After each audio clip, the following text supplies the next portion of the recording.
ఇవాళ తిరుపతి జిల్లా నారావారిపల్లెలో పర్యటించనున్నారు సీఎం చంద్రబాబు. నారా రామ్మూర్తి నాయుడు సంవత్సరికం కార్యక్రమంలో సీఎం దంపతులు పాల్గొననున్నారు. సీఎం పర్యటన సందర్భంగా పోలీసులు అప్రమత్తం అయ్యారు. వరుసగా వస్తున్న బాంబు బెదిరింపులతో అధికారులు అలర్ట్గా ఉన్నారు. సీఎం మార్గమంతా అడుగడుగునా గాలింపు చర్యలు చేపట్టారు. బాంబ్ స్క్వాడ్, డాగ్ స్క్వాడ్ టీంలతో పర్యవేక్షిస్తున్నారు. మరోవైపు భద్రతా ఏర్పాట్లపై జిల్లా ఎస్పీ, కలెక్టర్ సమీక్షా సమావేశం ఏర్పాటు చేశారు.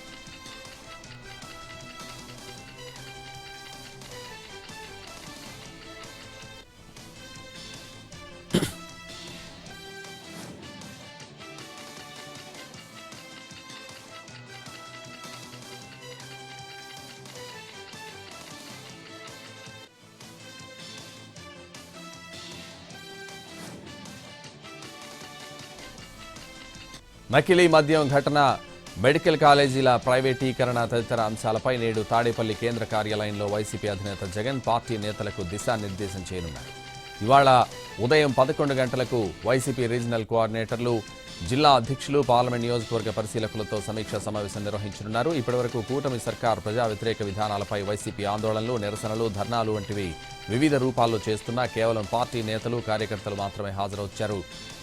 9వ తేదీన మెడికల్ కళాశాలల ప్రైవేటీకరణ ప్రత్యక్ష పోరుకు జగన్ సిద్ధమయ్యారు. దీంతో సమావేశంలో మెడికల్ కళాశాలలు, పీపీపీ అంశం, రాష్ట్రంలో నకిలీ మద్యం పరవళ్లు సహా పలు కీలక విషయాలపై చర్చించే అవకాశం ఉంది.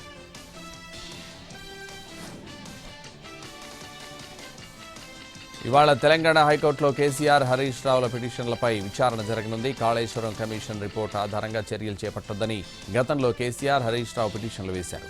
దీంతో ఎలాంటి చర్యలు తీసుకోవద్దని గతంలో మధ్యంతర ఉత్తర్వులు ఇచ్చింది న్యాయస్థానం.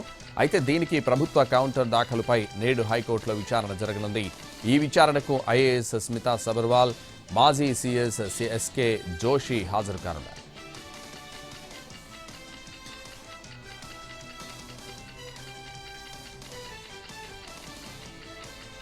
డిమాండ్ల పరిష్కారం కోరుతూ ఏపీలో ఇవాళ రాష్ట్ర వ్యాప్తంగా ఉపాధ్యాయులు ధర్నాలకు సిద్ధమయ్యారు. ఉదయం విజయవాడ ధర్నా చౌక్లో భారీ నిరసన కార్యక్రమం నిర్వహించనున్నారు. కూటమి ప్రభుత్వం వచ్చి 16 నెలలు గడుస్తున్నా తమ డిమాండ్లు పరిష్కరించలేదని వాపోయారు ఉపాధ్యాయులు. పీఆర్సీ, డీఏ, కారుణ్య నియామకాలు లాంటి పలు ప్రధాన అంశాలతో పోరుబాటు పేరుతో నిరసనలు నిర్వహించనున్నారు.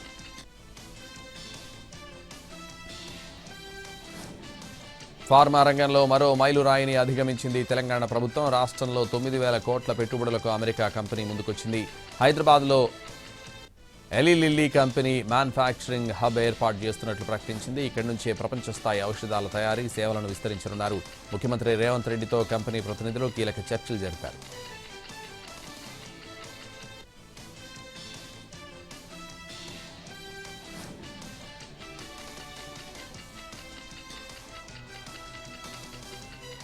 జూబ్లీహిల్స్ కాంగ్రెస్ అభ్యర్థి ఎంపిక ప్రక్రియ దాదాపు కొలిక్కొచ్చినట్టు తెలుస్తోంది. సీఎం రేవంత్తో పీసీసీ చీఫ్ మహేష్ గౌడ్ మంతనాలు జరిపారు. అలాగే మంత్రుల కమిటీ ఏఐసీసీకి 3 అభ్యర్థుల పేర్లు ప్రతిపాదించింది. నవీన్ యాదవ్, బొంతు రామ్మోహన్, సీఎన్ రెడ్డి పేర్లను అధిష్టానానికి పంపింది పీసీసీ. మరోవైపు ఏఐసీసీ అధ్యక్షుడు ఖర్గేతో సీఎం రేవంత్ భేటీ అయ్యారు. ఇలాంటి పరిస్థితుల మధ్య జూబ్లీహిల్స్ కాంగ్రెస్ అభ్యర్థి ఎంపికపై ఇవాళ క్లారిటీ వచ్చే అవకాశం ఉన్నట్టు తెలుస్తోంది.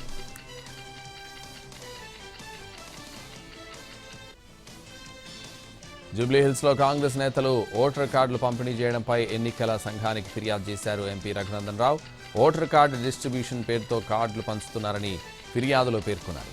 ఎన్నికల కమిషన్ చేతుల్లోకి రావాల్సిన ఓటర్ కార్డులు కాంగ్రెస్ నేతల చేతుల్లోకి ఎలా వెళ్లాయని ప్రశ్నించారు. దీనిపై చర్యలు తీసుకోవాలని కోరారు.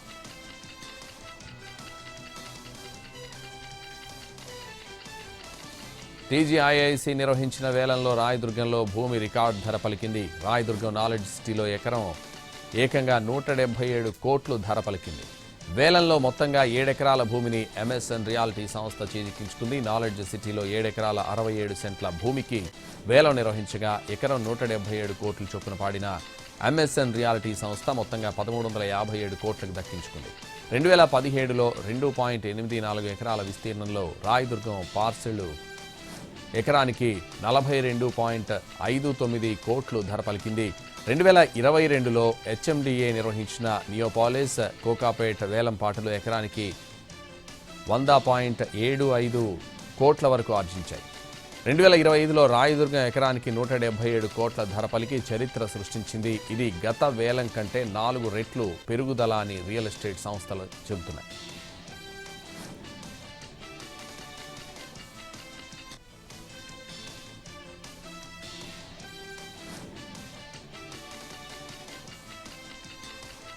నారాయణపేట జిల్లా మక్తల్లో దొంగలు రెచ్చిపోతున్నారు. పట్టణంలోని న్యూ మారుతినగర్ కాలనీలో చోరీకి పాల్పడ్డారు. పట్టపగలే తాళం వేసిన ఓ ఇంటి తాళాలు పగలగొట్టి 5.5 తులాల బంగారం, ₹1,00,000 నగదును అపహరించారు గుర్తు తెలియని దుండగులు.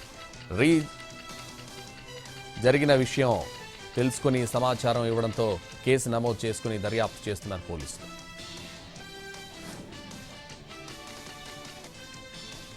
యాదాద్రి జిల్లా సంస్థాన్ నారాయణపురంలో వాహనాల తనిఖీలు చేశారు పోలీసులు. సరైన పత్రాలు లేని వాహనాలు సీజ్ చేశారు. అసాంఘిక కార్యకలాపాలకు చెక్ పెట్టేందుకే వాహనాలు తనిఖీ చేస్తున్నట్లు చెప్పారు పోలీసులు.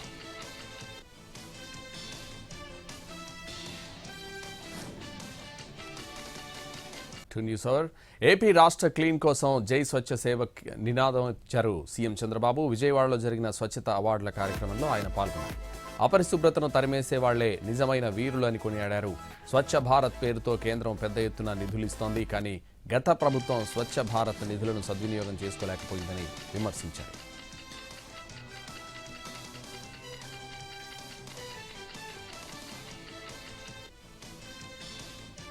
నకిలీ మద్యం వ్యవహారంపై మాజీ మంత్రి జోగి రమేష్ సంచలన ఆరోపణలు చేశారు. ఆంధ్రప్రదేశ్ను సారాంధ్రప్రదేశ్గా మార్చారని విమర్శించారు. నారా సారా పాలనగా వ్యవహారం ఉందన్నారు. నకిలీ మద్యంతో వచ్చిన డబ్బు మంగళగిరి, కుప్పం, పిఠాపురం వెళ్తున్నాయని ఆరోపించారు. నారావారి పాలన నకిలీ సారా పాలనగా మారిందని జోగి రమేష్ అన్నారు. ప్రతి వ్యవహారంపై సిబిఐ, సిఐడి అని మాట్లాడే చంద్రబాబు 2 నాయకులను సస్పెండ్ చేసి చేతులు దులుపుకోవడం ఏంటని ప్రశ్నించారు.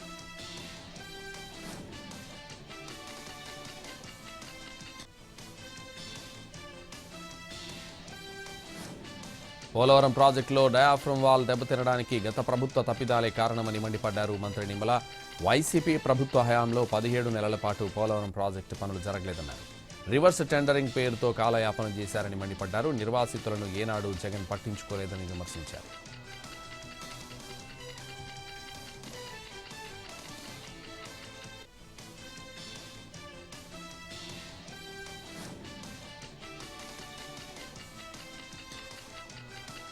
శ్రీకాకుళం జిల్లా పలాసలో అగ్ని ప్రమాదం జరిగింది. కేటీ రోడ్లో ఉన్న వెన్నెల ఇంటీరియర్ వర్క్స్ షాప్లో విద్యుత్ షార్ట్ సర్క్యూట్ వలన మంటలు వ్యాపించాయి. వాల్పై అమర్చిన టీవీ, సీసీటీవీ సర్క్యూట్స్ బాక్స్ అగ్నికి ఆహుతయ్యాయి. సమాచారం అందుకున్న ఫైర్ సిబ్బంది వెంటనే ఘటనా స్థలానికి చేరుకుని మంటలను అదుపులోకి తెచ్చారు.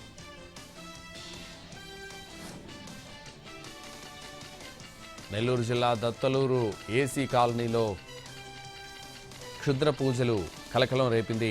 ఓ ఇంటి ముందు బొమ్మను పెట్టి పసుపు, కుంకుమ, నిమ్మకాయలు కోసి క్షుద్ర పూజలు చేయడంతో ఆ ప్రాంతంలో సంచలనంగా మారింది. దీంతో ఆ కాలనీ వాసులు బెంబేలెత్తిపోతున్నారు. ఈ ఘటనపై పోలీసులు దర్యాప్తు చేస్తున్నారు.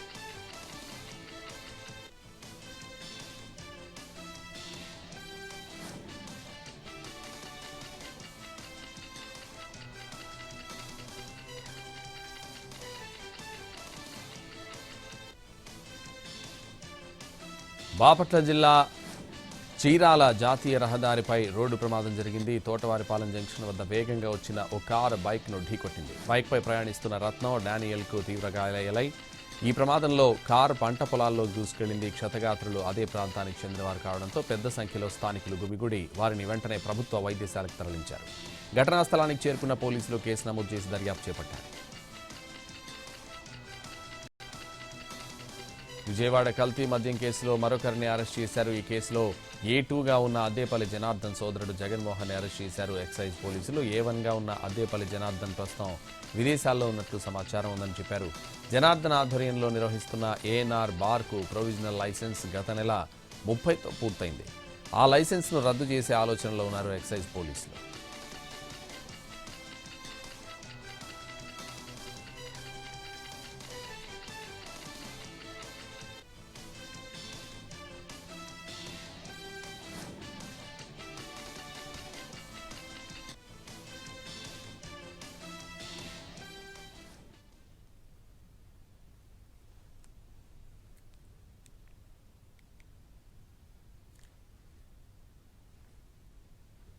ఎంపీ మిథున్ రెడ్డికి ఏపీ హైకోర్టు నోటీసులు ఇచ్చింది. లిక్కర్ కేసులో మిథున్ రెడ్డికి విజయవాడ ఏసీబీ కోర్టు మంజూరు చేసిన బెయిల్ను హైకోర్టులో సవాల్ చేసింది సిట్.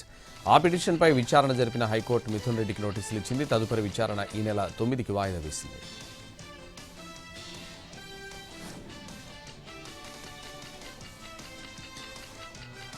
బీహార్ అసెంబ్లీ ఎన్నికల నుంచి 17 కొత్త రూల్స్ తీసుకొస్తున్నట్టు ప్రకటించింది సీఈసీ. అన్ని పోలింగ్ కేంద్రాల్లో వెబ్కాస్టింగ్, మొబైల్ ఫోన్ డిపాజిట్ సౌకర్యం ఏర్పాటు చేస్తున్నామన్నారు. బీహార్ ఎన్నికల తర్వాత వచ్చే అన్ని ఎన్నికల్లోనూ ఈ 17 కొత్త రూల్స్ ఉంటాయన్నారు. ప్రతి పోలింగ్ కేంద్రంలో ఓటర్ల సంఖ్య 1200కు పరిమితం చేశామన్నారు. ఓటర్లను సులభంగా ధృవీకరించేలా ఓటర్ స్లిప్పుల్లో colour photo, poll panel serial నెంబర్లు ఉంటాయన్నారు. పోలింగ్ రోజున ఈసీఐ నెట్ యాప్లో ప్రతి 2 గంటలకు ఒకసారి ఓటింగ్ డేటాను అప్లోడ్ చేస్తామన్నారు.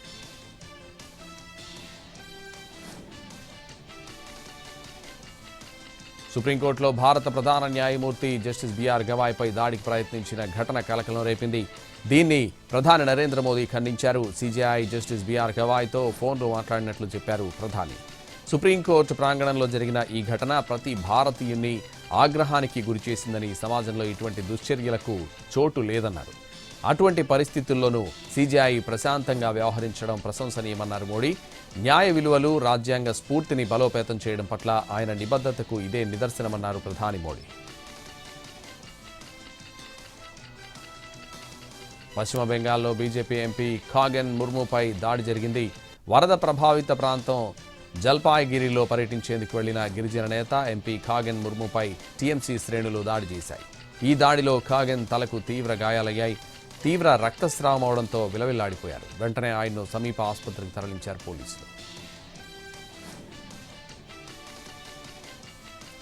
కల్తీ దగ్గుమందుతో చిన్నారుల మృతి వ్యవహారంపై జాతీయ మానవ హక్కుల కమిషన్ స్పందించింది. సంబంధిత ఆరోపణలపై దర్యాప్తు చేయాలని మధ్యప్రదేశ్, రాజస్థాన్, ఉత్తరప్రదేశ్ ప్రభుత్వాలకు నోటీసులు జారీ చేసింది. కల్తీ మందుల విక్రయాలను వెంటనే నిషేధించాలని ఆదేశించింది. 2 వారాల్లోగా సమగ్ర నివేదికను సమర్పించాలని నోటీసులో పేర్కొంది. రాష్ట్రాల్లోని ప్రాంతీయ ప్రయోగశాలలు కల్తీ మందుల నమూనాలను సేకరించి పరీక్ష నివేదికలను సమర్పించేలా ఆదేశాలు జారీ చేయాలని చెప్పింది.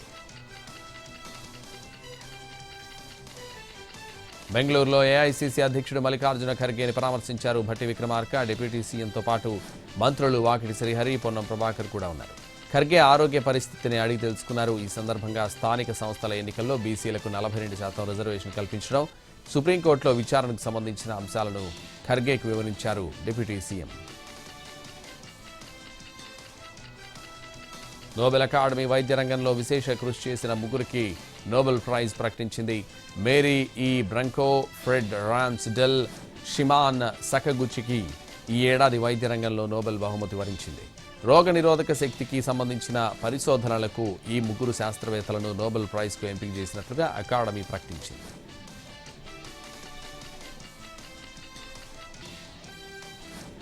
ప్రముఖ మెసేజింగ్ యాప్ వాట్సాప్కి షాక్ ఇస్తోంది అరటై యాప్. దేశీయ ఐటీ సంస్థ జోహో తాజాగా అభివృద్ధి చేసిన మెసేజింగ్ ప్లాట్ఫామ్ అరటై యాప్కి రోజురోజుకి ప్రజాదరణ పెరుగుతోంది. ఇటీవల ఒక్క రోజులో ఈ యాప్ను 75 లక్షల మందికి పైగా డౌన్లోడ్ చేసుకున్నారు. ఒక దేశీయ యాప్ ఇంత వేగంగా ఈ స్థాయి ఆదరణ పొందడం ఇదే మొదటిసారి. జోహో వ్యవస్థాపకుడు శ్రీధర్ వెంబు ఈ యాప్కు సంబంధించిన గణాంకాలను వెల్లడించారు.